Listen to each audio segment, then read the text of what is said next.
दोस्तों नमस्कार, स्वागत है आप सभी का एक बार फिर से। चलिए जानते हैं बिहार की ताज़ा खबरों को। लेकिन उससे पहले अगर आपने अभी तक इस चैनल को सब्सक्राइब नहीं किया तो सब्सक्राइब कर ले, जिससे कि आपको बिहार की ताज़ा खबर रोजाना मिलती रहे। सबसे पहली खबर, पटना एसएसपी राजीव मिश्रा ने शराब मामले में बड़ा एक्शन किया है और दीघा थाना इलाके में बड़ी मात्रा में शराब की खेप पकड़ी गई थी। सोशल मीडिया के जरिए मिली शिकायत की जांच के दौरान बैरक से जब्त की गई शराब की बोतल बरामद हुई थी और इसके बाद पटना एसएसपी ने इस मामले में कड़ा एक्शन किया। दीघा थानेदार को सस्पेंड कर दिया है, साथ ही जबकि थाने में पोस्टेड एसआई फूल कुमार को अरेस्ट कर लिया गया है और उनके पास कुछ दिन पहले दीघा थाना का प्रभार भी था। मामला सामने आने के बाद सिपाही राजेश कुमार, चालक चंदन कुमार और सुरेंद्र कुमार पर प्राथमिकी दर्ज की गई है और ये तीनों फरार हैं।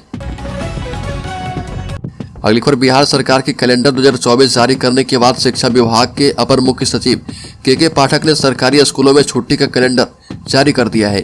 इस कैलेंडर के मुताबिक हिंदू पर्व रक्षाबंधन, जन्माष्टमी और मकर संक्रांति की छुट्टियों को खत्म कर दिया गया है। वहीं गर्मी और ईद बकरीद की छुट्टी में इजाफा किया गया है। इतना ही नहीं, गांधी जयंती के दिन छुट्टी नहीं होगी और स्कूलों में ही गांधी जयंती समारोह धूमधाम से मनाया जाएगा। शिक्षा विभाग के मुताबिक गर्मी की छुट्टी 20 दिनों से बढ़ाकर 30 दिन कर दी गई है, लेकिन गर्मी की छुट्टी के दौरान शिक्षक और अन्य कर्मचारी अन्य दिनों की तरह ही स्कूल में मौजूद रहेंगे। शिक्षा विभाग के कैलेंडर 2024 के मुताबिक दीपावली में 1 दिन और छठ में 3 दिनों की छुट्टी रहेगी।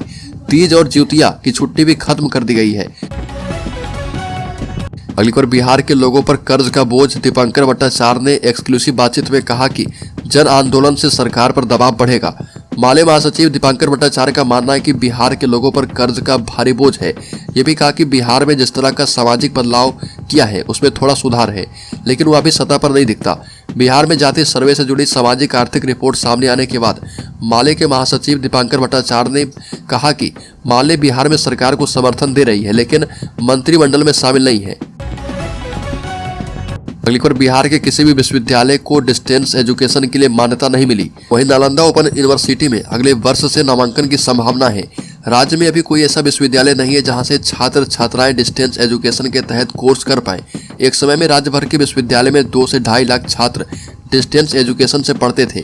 पटना विश्वविद्यालय से लेकर नालंदा खुला विश्वविद्यालय तक में प्रत्येक वर्ष करीब 75 से 80 हजार छात्र विभिन्न कोर्स में डिस्टेंस एजुकेशन के तहत नामांकन लेते थे, लेकिन राज्य में किसी भी विश्वविद्यालय को नैक में A+ ग्रेड नहीं होने से यूजीसी के डिस्टेंस एजुकेशन ब्यूरो ने नामांकन पर रोक लगा दी है। ऐसे में अपने शहर में रहकर रोजगार या घर संभालते हुए कोर्स करने वाले परेशान हैं और उन्हें दूसरे राष्ट्रीय यूनिवर्सिटी या फिर इग्नू या फिर निजी विश्वविद्यालय का रुख करना पड़ रहा। अगली को, हाजीपुर में उपेंद्र कुशवाहा ने नीतीश कुमार पर साधा निशाना। कहा कि जब जब नीतीश कुमार कमजोर पड़ते हैं तो विशेष राज्य के दर्जे की बातें करते रहते हैं। हाजीपुर में उपेंद्र कुशवाहा ने नीतीश कुमार पर निशाना साधा और कहा कि जब जब नीतीश कुमार कमजोर पड़े हैं विशेष राज्य के दर्जे की मांग किए हैं। उपेंद्र कुशवाहा वैशाली के महुआ में एक निजी कार्यक्रम में पहुंचे थे और चुनाव से पहले गठबंधन को लेकर सवाल हुआ तो उपेंद्र कुशवाहा ने अपना दर्द बयान करते हुए कहा कि देश में नरेंद्र मोदी का कोई विकल्प नहीं है, ऐसे में विकल्प तलाशने का सवाल नहीं है, मेरे पास सिंगल ऑप्शन है। और उपेंद्र कुशवाहा से विशेष राज्य के दर्जे की मांग को लेकर सवाल किया गया तो उन्होंने कहा कि नीतीश को कमजोर बताते हुए कहा कि जब जब नीतीश कुमार कमजोर पड़ते हैं तब तब राज्य में विशेष दर्जे की मांग करते हैं। अगली खबर, राज्य में मैरिज हॉल पर पुलिस की रहेगी विशेष नजर। हर्ष फायरिंग पर रोक के लिए नई पहल, 2 साल की हो जाएगी सजा। बिहार सहित गया के सभी शादी समारोह वाले भवन के ऊपर अब पुलिस की पैनी नजर रहेगी। खास बात यह भी है कि हर्ष फायरिंग करने वालों की सूचना किसी और से नहीं बल्कि शादी समारोह वाले भवनों के मालिक से एकत्रित करेगी, जिनके यहाँ अक्सर शादी समारोह होते हैं। और इस तरह का एक आदेश लग्न शुरू होते ही प्रभावी हो गया है ताकि हर्ष फायरिंग करने वालों के ऊपर नकेल कसा जा पाए। इस आदेश के घेरे में लाइसेंसी हथियार वाले भी आते हैं। आदेश में साफ कहा गया कि किसी भी तरह के लाइसेंसी हथियार के प्रदर्शन एवं फायरिंग से किसी भी व्यक्तिगत जिंदगी खतरे में पड़ती है तो वह कानून अपराध है और ऐसे में 2 वर्ष की सजा और 1 लाख रुपए जुर्माने का भुगतान करना पड़ सकता है। एसएसपी आशीष भारती ने बताया कि लग्न के दिनों में गाँव से लेकर शहर तक शादी के मौके पर बड़ी संख्या में हर्ष फायरिंग की घटनाएं होती है। अगली खबर, राज्य में आयोग के किसानों के खाते में पहुंची सम्मान निधि की राशि हो रही रिकवरी। अब तक 44 लाख रुपए वापस लिए गए। बता दें कि मधुबनी जिले में इन दिनों किसानों के बीच प्रधानमंत्री किसान सम्मान निधि योजना की राशि को लेकर हड़कंप मचा हुआ है। सरकारी निर्देश के मुताबिक आयोग के लाभुक किसानों से प्रधानमंत्री किसान सम्मान निधि योजना की राशि रिकवर की जा रही है। अपात्र लाभुकों को विभाग के द्वारा प्रधानमंत्री किसान सम्मान निधि योजना की राशि वापस करने की नोटिस दी जा रही है। जिले के 427 किसानों से अब तक 44,92,000 रुपए की रिकवरी कृषि विभाग के द्वारा कर ली गई है। अक्टूबर माह से ही प्रधानमंत्री किसान सम्मान निधि योजना का लाभ लेने वाले अयोग्य किसानों से राशि वापस लेने की प्रक्रिया जारी है। अगली खबर, मधेपुरा में लालू यादव जिंदाबाद के नारे से झल्लाए पप्पू यादव। मधेपुरा की महासभा में माइक पटककर मंच से उतरे। अखिल भारतवर्षीय यादव महासभा शताब्दी समारोह का आयोजन बीर मंडल स्टेडियम में किया गया, लेकिन कार्यक्रम में कुछ देर के लिए उस समय अफरा तफरी मच गई जब पूर्व सांसद राजेश रंजन और पप्पू यादव लोगों को संबोधित कर रहे थे। उसी दौरान एक कार्यकर्ता लालू यादव का नाम लेकर जिंदाबाद कहकर नारेबाजी करने लगा। पूर्व सांसद ने पहले तो उसे शांत रहने को कहा, लेकिन उसके बाद भी वह लगातार नारेबाजी करता रहा। यह देखकर पूर्व सांसद पप्पू यादव ने बीच में ही माइक पटककर सभा से निकल गए और इसके बाद उनके समर्थकों ने नारेबाजी कर रहे उस व्यक्ति को पकड़कर स्थल से बाहर कर दिया। भारतवर्षीय यादव महासभा में मौके पर वक्ताओं ने कहा कि सभी वर्गों को संविधान द्वारा प्रदत्त अधिकार दिलाना ही महासभा का मुख्य उद्देश्य है। बिहार की तर्ज पर संपूर्ण भारतवर्ष में जातिगत गणना करवाकर जिसकी जितनी आबादी उसकी उतनी हिस्सेदारी के तहत आरक्षण दिया जाए। अगली खबर, बीजेपी की छवि खराब करने की साजिश, 75% आरक्षण को हाईकोर्ट में चुनौती मिलने पर भड़के सुशील मोदी।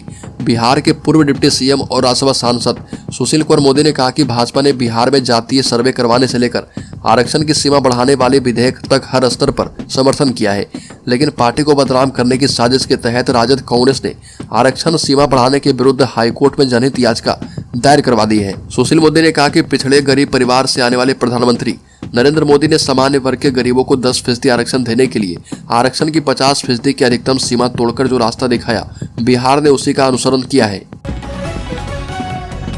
अगली खबर, पटना हाईकोर्ट पहुंचा बिहार में आरक्षण का दायरा बढ़ाने का मामला। गौरव कुमार और नमन श्रेष्ठ ने दायर कर दी है याचिका। बिहार सरकार के द्वारा पिछड़ा अति पिछड़ा अनुसूचित जाति एवं जनजाति के लिए आरक्षण 50% से बढ़ाकर 65% किए जाने को पटना हाईकोर्ट में एक जनहित याचिका दायर करके चुनौती दी गई है। जनहित याचिका गौरव कुमार एवं नमन श्रेष्ठ ने दायर की है। इस जनहित याचिका में इन संशोधनों पर रोक लगाने की मांग की गई है। बिहार विधानमंडल ने 10 नवंबर 2023 को पारित किया और राज्यपाल ने इन कानून पर 18 नवंबर 2023 को मंजूरी दी। राज्य सरकार ने 21 नवंबर 2023 को गजट में इसकी अधिसूचना जारी कर दी। इस जनहित याचिका में कहा गया कि यह संशोधन जाति सर्वेक्षण के आधार पर किया गया है और इन पिछड़ी जाति का प्रतिशत इस जातिगत सर्वेक्षण में 63% थी, जबकि इनके लिए आरक्षण 50% से बढ़ाकर 65% कर दिया गया है। और इस जनहित याचिका में यह भी कहा गया कि संवैधानिक प्रावधानों के मुताबिक सामाजिक और शैक्षणिक रूप से पिछड़े वर्ग को उचित प्रतिनिधित्व देने के लिए आरक्षण की व्यवस्था की गई थी और न कि जनसंख्या अनुपात में आरक्षण देने का प्रावधान किया गया था। अगली खबर, बिहार के गया, बोधगया और राजगीर में गंगा जल आपूर्ति को 1 साल पूरे हो गए हैं।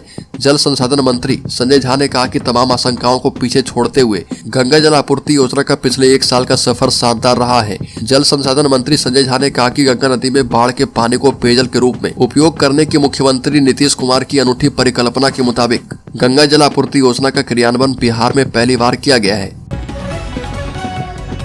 अगली खबर, नालंदा के कार्तिक पूर्णिमा के अवसर पर बिहार शरीफ के कोसुक में लगे बाबा चौहरमल मेला के उद्घाटन करने को लेकर लोक जनशक्ति पार्टी के राष्ट्रीय अध्यक्ष सांसद चिराग पासवान पहुंचे थे और इस दौरान सभा को संबोधित करते हुए मुख्यमंत्री नीतीश कुमार पर जमकर हमला किया और कहा कि जब मैं बिहार के भविष्य की बात करता हूं तब नीतीश कुमार को डर लगता है।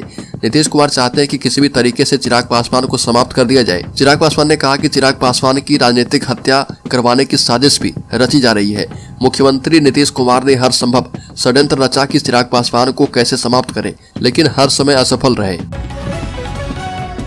बड़ी खबर, बिहार के गया में रह रहकर नक्सली अपनी पकड़ दिखाने की कोशिश करते हैं। कुछ ऐसा ही नजारा एक बार फिर से देखने को मिला है।